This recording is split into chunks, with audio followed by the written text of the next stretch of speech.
Welcome to this video guys. This video is about revolve surface in Solidworks. I have explained extruded surface in Solidworks in my previous video. If you want to check that out as well, I will provide the link of whole playlist on surfaces in the description. Let's begin with this video.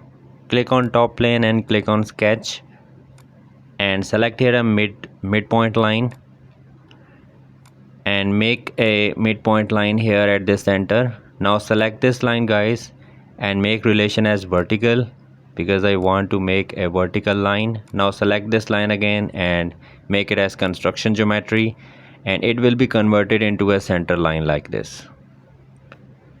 Then select a line and make here a sketch like this, a vertical line, a straight horizontal, straight vertical, and up to this construction line.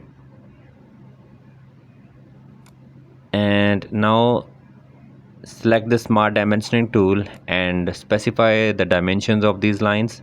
Specify the length of this line as 15 and length of this line 70. This is not standard. You can specify the length according to your sketch, according to your design.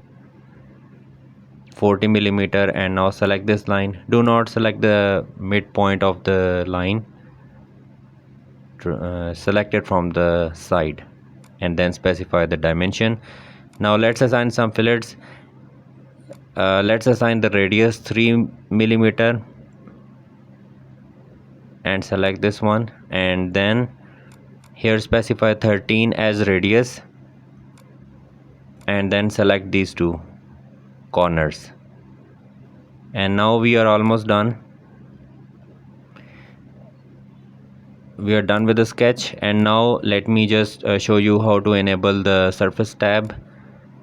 Right click here, and in this tab you can find the surface and just click it. It will be enabled. So here is the surface tab, and this is the revolved surface.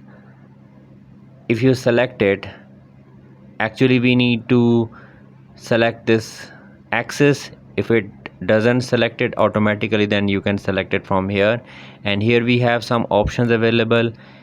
If you want the complete part of it, then 360 is fine, but if you want some partial part, let's say 330 out of 360 or 300 degree, either you can specify any degree by yourself, or very few. If you need some part of this bottle, then you can specify the degree you need, but in this case I'm specifying as 360, and here you can specify any color you like.